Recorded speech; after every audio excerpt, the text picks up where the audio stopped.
네, 재무회계 첫 번째 시간 시작해 보도록 할게요. 자, 오늘 첫 시간이니까요. 편안하게 들어주시면 되겠습니다. 자, 먼저 우리가 앞으로 회계를 배울 거잖아요. 회계가 뭔지는 알아야겠죠. 자, 회계의 보시면, 자, 회계는요, 한마디로 표현을 하면 유용한 정보다 라고 얘기할 수 있어요. 유용한 정보. 자, 어떤 유용한 정보냐? 자, 여러분들이 주식에 투자하겠다라고 생각을 하셨을 때 여러 수많은 기업 중에서 어떤 기업을 선택할 것인가를 판단하실 때 가장 좋은 방법이 뭘까요? 그 기업의 재무제표를 보는 거예요. 그래서 그걸 보면 이 기업이 지금 이만큼 성과가 났고 앞으로 얼마나 성장할 수 있겠구나라는 것을 예측할 수 있기 때문이죠. 자, 그래서 회계란 정보를 이용하는 정보 이용자, 즉 주식 투자자도 있을 것이고 아니면 돈을 빌려주는 채권자도 있을 것이고 등등 여러 가지 정보 이용자가 있을 수 있겠죠. 자, 이러한 정보 이용자가 의사결정을 합리적으로 할 수 있도록 유용한 정보를 제공하는 것, 즉 경제적 정보 제공하는 것을 우리 회계라고 합니다. 자, 그래서 결과적으로 우리 회계의 목적은 정보 이용자들이 합리적인 의사결정을 할 수 있도록 유용한 정보를 제공하는 것이다 라고 보시면 되고, 자, 그러면 정보 이용자들은 누가 있을 것이냐?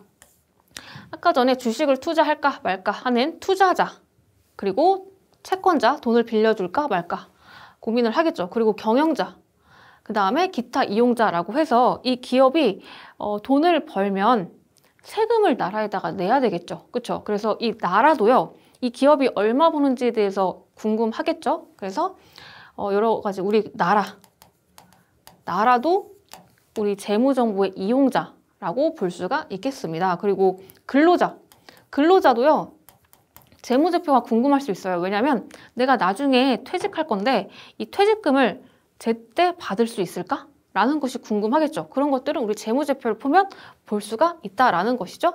자, 그래서 회계의 간단하게 정리를 했고요.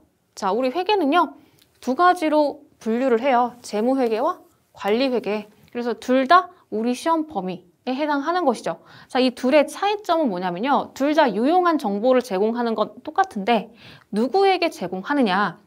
아까 전에 봤던 그 기업 외부에 있는 투자자라든지 채권자라든지 기타 이용자, 즉 외부의 정보 이용자들에게 제공하는 것은 재무회계고요. 내부에 있는 사람, 누가 될까요? 경영자. 그렇죠? 내부 경영자에게 제공하는 것은 관리회계입니다. 자, 그래서 어떤 차이인지 아시겠죠? 자, 그런데 우리가 지금 중점적으로 시험에 나오는 것은 어떤 것이 더 비중이 많을까요? 당연히 재무회계가 되겠죠? 어떤 시험이든지 다 마찬가지예요. 왜냐면은 외부 이해관계자들이 정말 수만 가지, 수천 가지가 되기 때문이죠.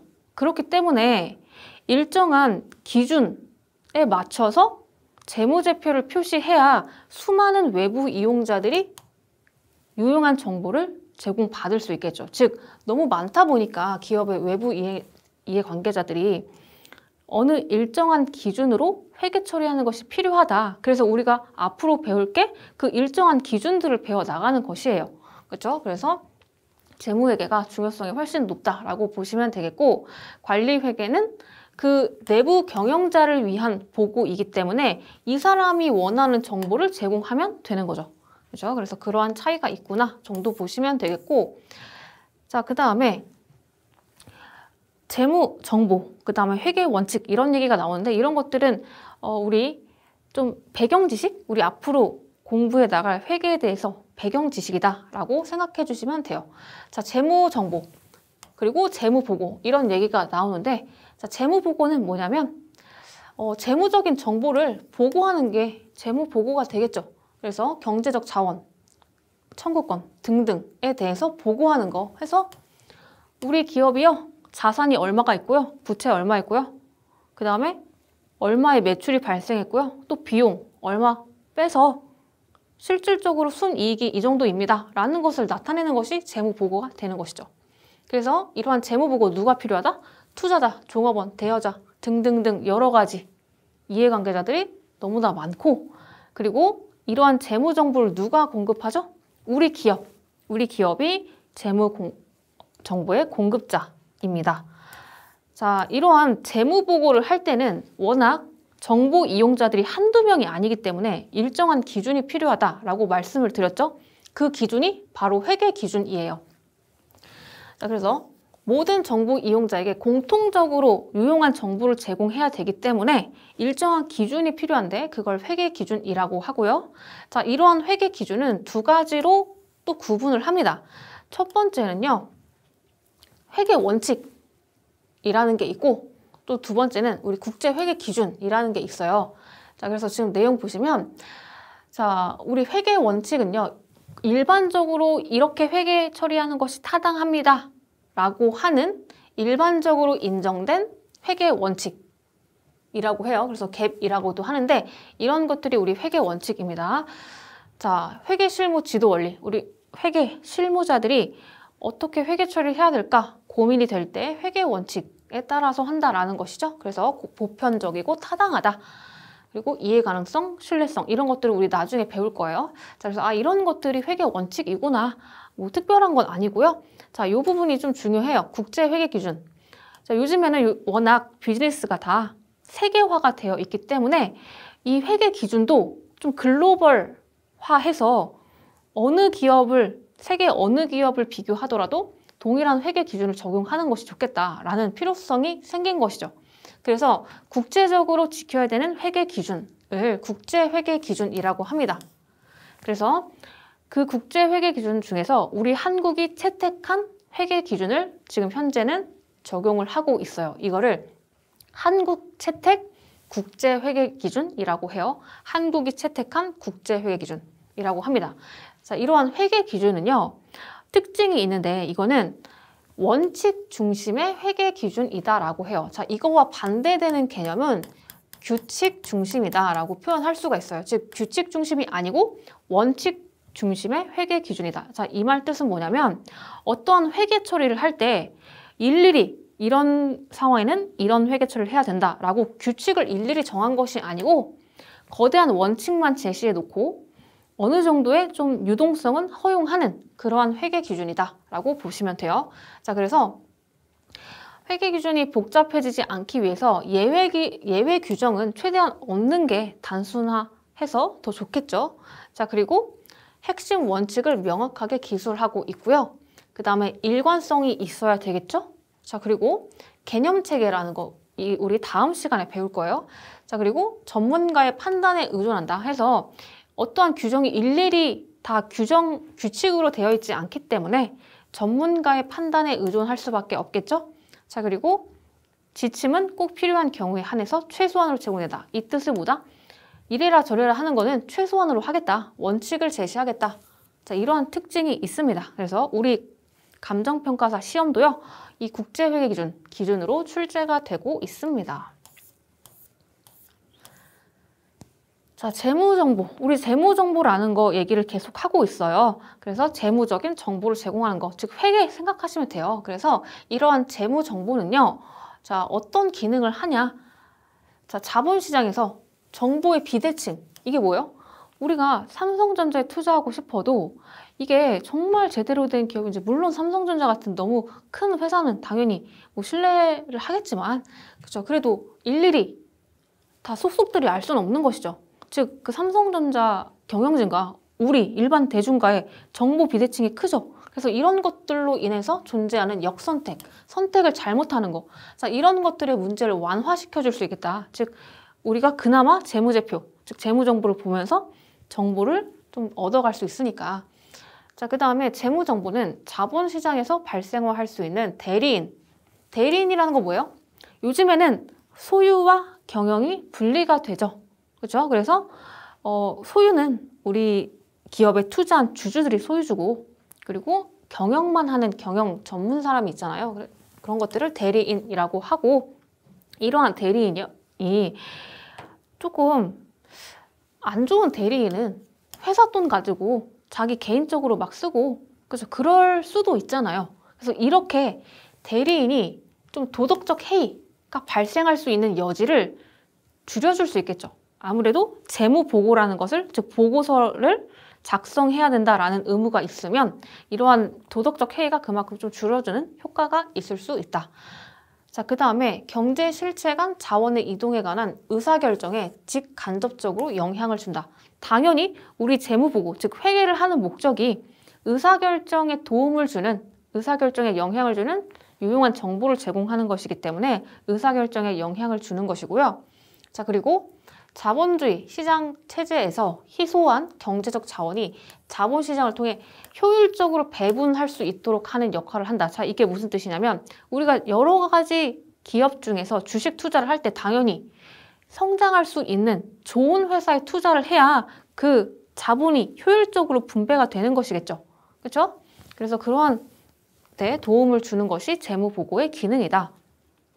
자, 그리고 정부는 이 기업이 얼마의 이익을 얻었는지가 궁금하겠죠. 세금을 걷어야 되기 때문에. 그렇죠? 그래서 자원 배분을 위한 정책 수립하는 데 도움을 준다. 자, 요 정도 이런 것들은 외울 게 아니죠. 외우시는 게 아니고 그냥 읽고 이해하시면 되는 부분입니다. 자, 그러면 우리 이제 본격적으로 이 회계 구체적인 내용들을 보도록 할게요. 자, 회계는요. 일정한 기간 동안 하나의 사이클을 돌게 돼요. 즉 예를 들어서 1월 1일부터 12월 31일 이 기간 동안에 재무보고를 하겠다. 일반적으로 이렇게 1년을 정하죠. 자, 그러면 여기서 하나의 사이클이 딱 돌아간다라는 것이죠. 그걸 바로 회계 순환 과정이라고 얘기를 합니다. 회계가 한번 순환하는 거. 자, 이거는 어떻게 순환을 하냐면요. 이렇게 5가지 단계로 순환을 하는데 첫 번째는요. 거래가 발생해야 돼요. 예를 들어서 우리 회사가요. 이 책상이라는 이 자산을 팔았어요. 즉 매출이 발생했어요.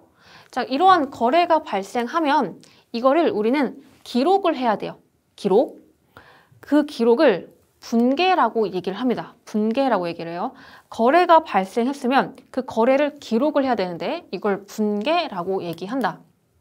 그리고 이렇게 1월 1일 날 책상 하나 팔았습니다. 그 다음에 1월 3일 날 책상 하나 팔았고요. 또 1월 5일은요.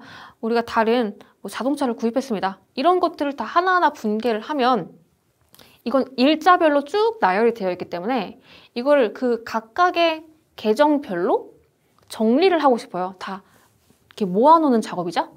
이거를 옮겨 적는다라고 해서 전기라고 표현을 해요. 자, 그래서 지금은 이런 거구나 하고 큰 그림만 보는 거예요. 그래서 기록하는구나. 그냥 한마디로 기록하는구나 라고 생각하시면 되겠고, 자, 이렇게 기록을 하고 나면 정리를 해야 되죠. 그렇죠? 정리하는 것을 우리 시산표, 우리 기록한 게 맞았는지 틀렸는지 한번 검사해 보는 거, 이걸 시산표라는 표로 작업을 하게 돼요. 그래서 한번 검사를 하고 그리고 나서 틀린 거 없어 라고 하면 마감이라는 작업을 하게 된다. 이렇게 마감을 하고 나서 우리의 최종 목표인 재무제표라는 것을 작성을 하게 돼요. 자, 재무제표는요. 우리 아까 전에 방금 봤듯이 재무보고라고 보시면 됩니다. 즉 우리가 1년 동안 이렇게 열심히 일해가지고요. 이만큼의 이익이 났습니다. 라는 것을 하나의 보고서 형태로 작성하는 거예요. 그래서 그 보고서를 재무제표라는 용어를 쓴다. 그래서 여러분들 지금은 용어들이 조금 낯서실 거예요. 근데 이거는 당연한 거고 우리가 앞으로 계속 반복해서 얘기가 나올 거니까 자, 너무 걱정 안 하셔도 됩니다. 자, 어쨌든 우리 기업이 이만큼 열심히 일했어요. 이만큼 성과가 났어요. 라는 것을 하나의 보고서로 작성하는 것을 재무제표라고 합니다. 그래서 이게 결과적으로 우리가 작성해야 되는 목표다. 자, 그래서 요거를 구체적으로 이제 한 단계씩 보도록 할게요. 자, 먼저 첫 번째 단계가 뭐였죠? 우리 거래가 발생했을 때, 그쵸? 거래가 발생하면, 거래 발생했구나 라고 인식을 해야 되죠. 그래야지 기록을 할 거죠. 자, 그렇다면 거래란 무엇이냐? 자, 거래는 우리 회계상 거래와 우리가 일반적으로 일상생활에서 얘기하는 거래랑은 조금 다른 점이 있어요. 자, 뭐냐면은 예를 들면 공장에 불이 났어요. 화재가 났어요. 그래서 우리가 갖고 있는 자산들이 다 타버렸어요. 자, 이런 경우가 발생했을 때 우리는 일상생활에서 거래가 발생했네 라고 얘기 안 하죠. 근데 회계에서는 얘기를 해요. 회계에서는요. 화재로 인해서 손실이 발생했다? 건물이 불에 타서 없어져 버렸다? 이런 것들은 거래가 발생했네? 라고 얘기를 해요. 왜냐하면 회계에서의 거래는 자산, 부채, 자본의 증감 변화가 있을 때 거래가 발생했네 라고 판단을 하기 때문이에요. 자, 그래서 건물이라는 자산이 지금 불에 타서 감소했잖아.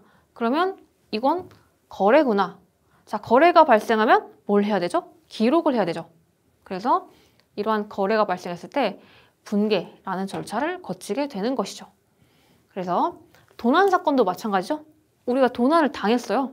그럼 이건 일상생활의 거래는 아니지만 자산이 감소했기 때문에 거래, 즉 분개를 해야겠네, 기록을 해야겠네 라고 하는 것이고 등등 여러 가지 거래들이 있습니다. 어쨌든 결과적으로 자산, 부채, 자본의 증감 변화가 있다?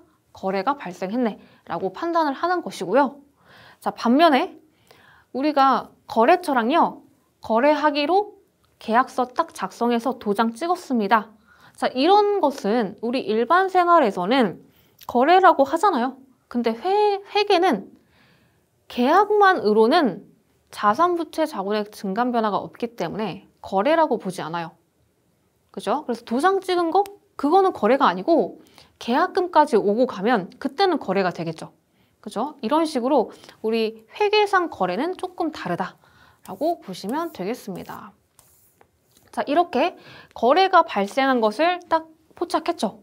그러면 뭘 해야 된다? 기록을 해야 된다. 그 기록을 분개라는 정의로 내리고요. 자, 이 분개는 날짜별로 우리가 각각 날짜별로 기록을 하게 돼요. 그래서 이렇게 분개를 하는 것은 자, 부기 그리고 회계 기록 이런 식으로 용어들이 나누어질 수 있는데요. 자, 부기는요, 줄임말이에요. 줄임말. 장부에 기록하는 거. 장부 기록.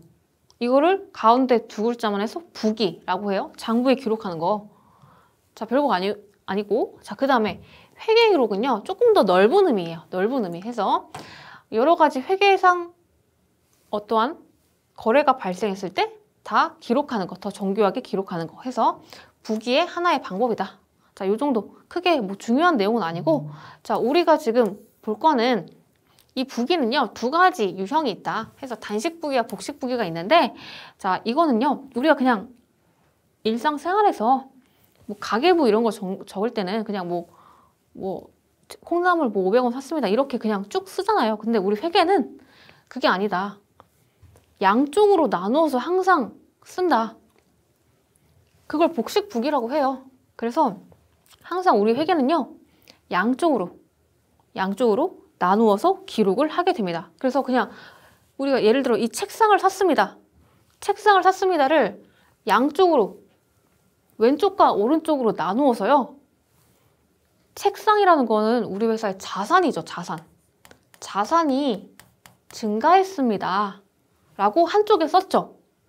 그러면 자산이 100만 원 증가했어요. 이렇게 한쪽에 쓰고 또 한쪽에서도 우리가 이 책상 사느라고 100만 원이라는 현금을 줬죠. 그렇죠? 그래서 책상이라는 자산은 증가했지만 또 한편으로는 현금이라는 자산이 또 감소했어요. 100만 원만큼. 이런 식으로 기록하는 게 분개, 복식부기예요. 복식부기.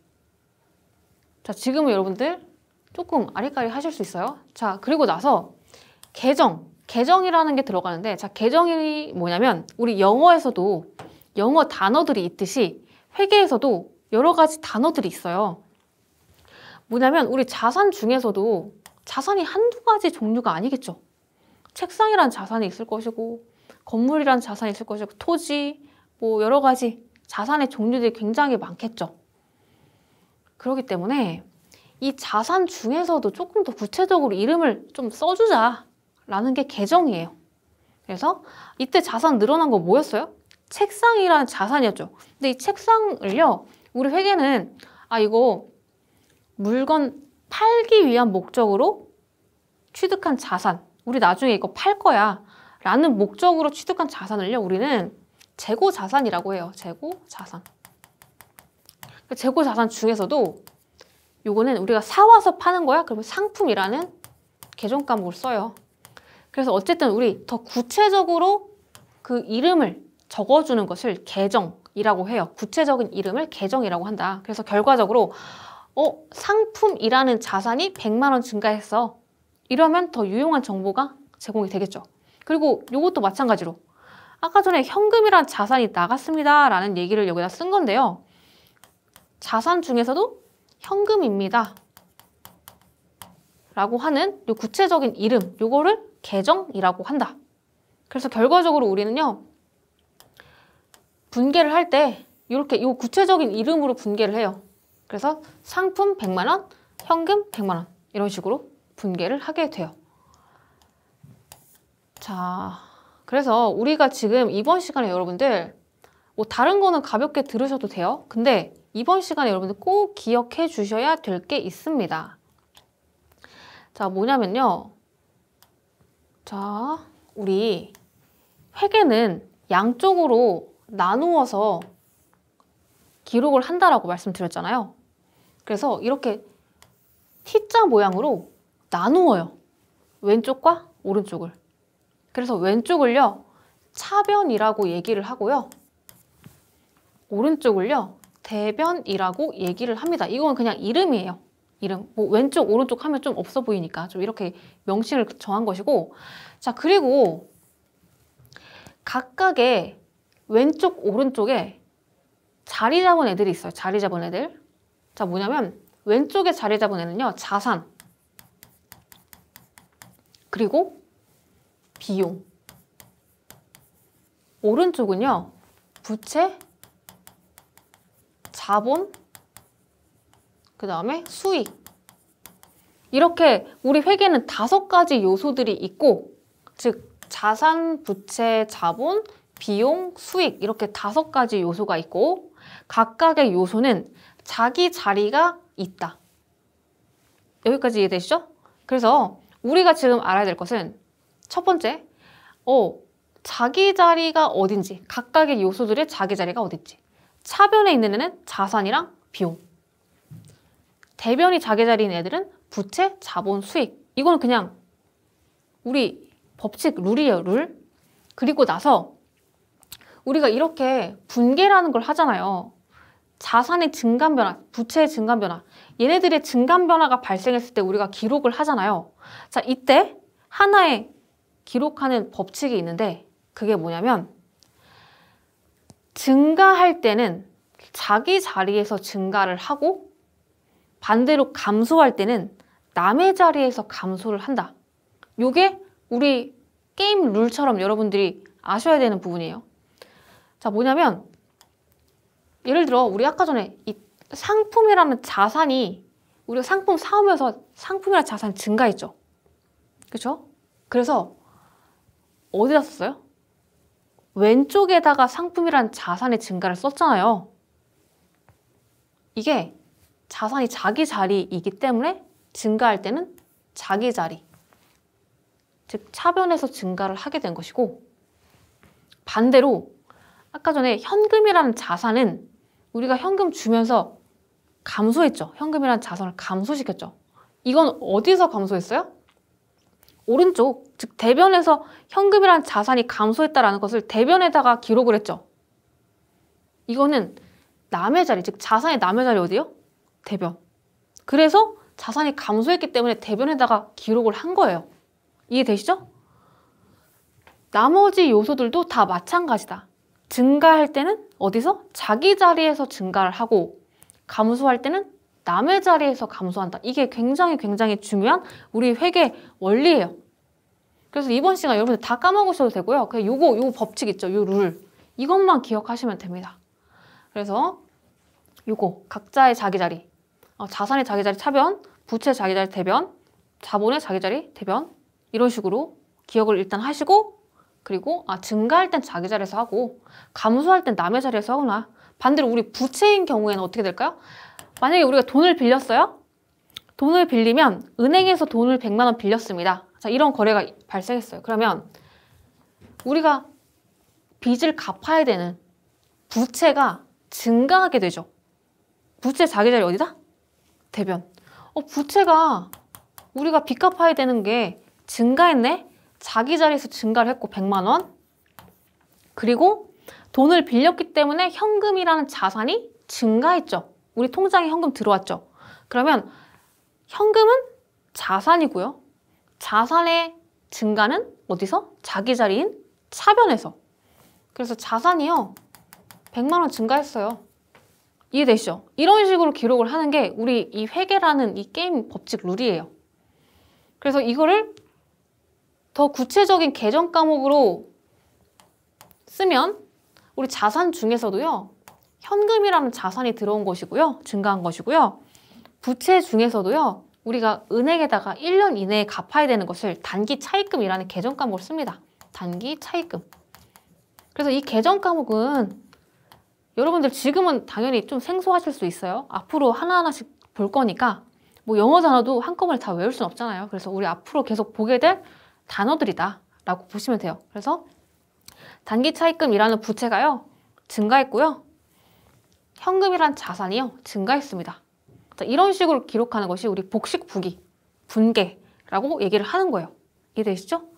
자, 그래서 이번 시간 요거는 꼭 여러분들 기억해 주셔야 되고, 자, 이러한 것들이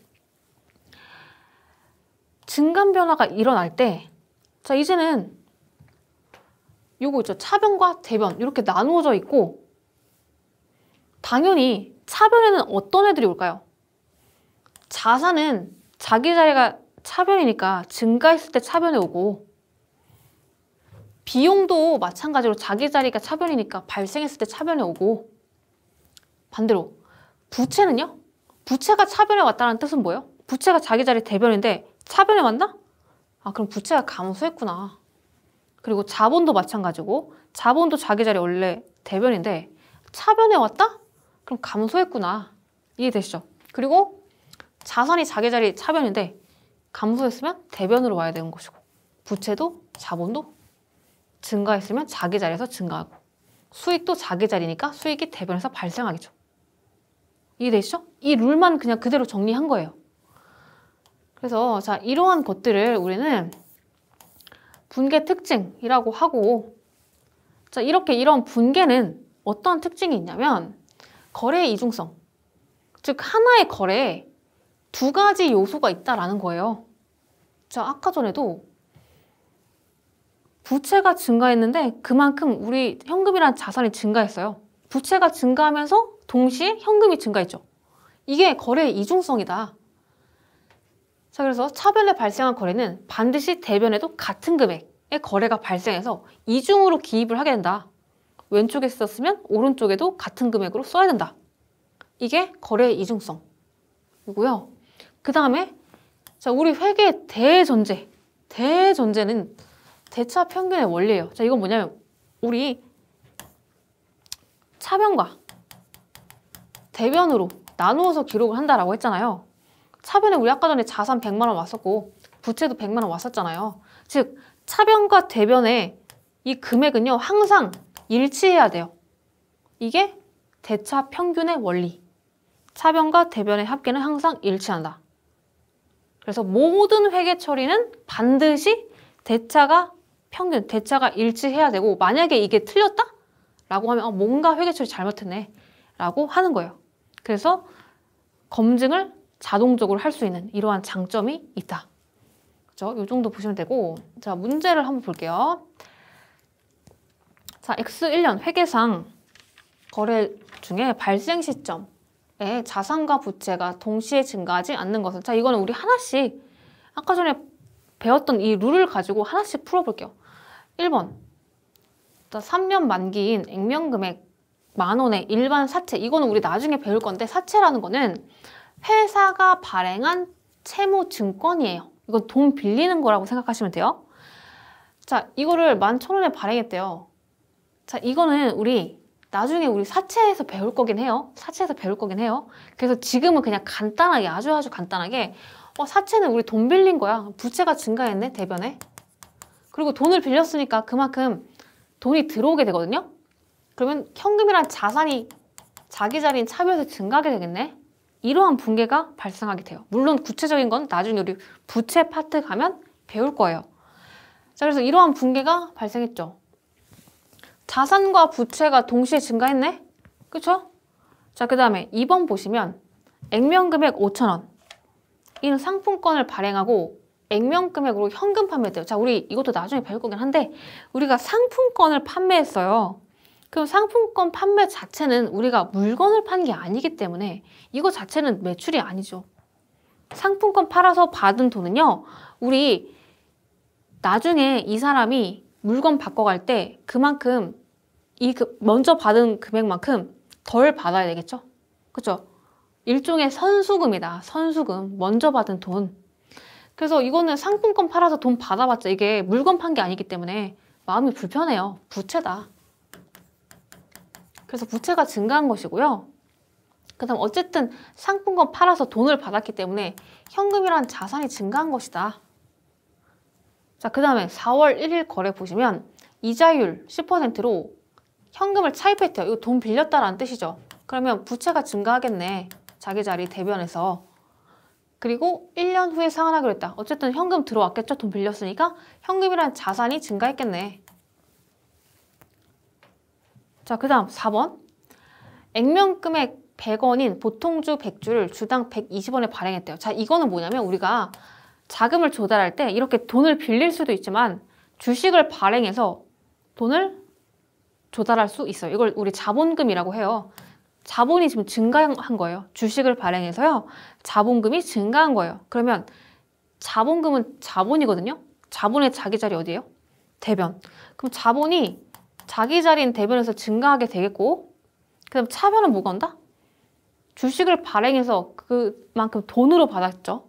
그래서 현금이라는 자산이 증가하게 됩니다. 그래서 지금 문제에서 자산과 부채가 동시에 증가하지 않는 거. 얘는 자산은 증가했는데 부채가 증가한 게 아니고 뭐가 증가했다? 자본이 증가했네. 정답 4번. 자, 이런 식으로 판단하는 거예요. 아까 그 룰만 인식을 하시면 되겠죠?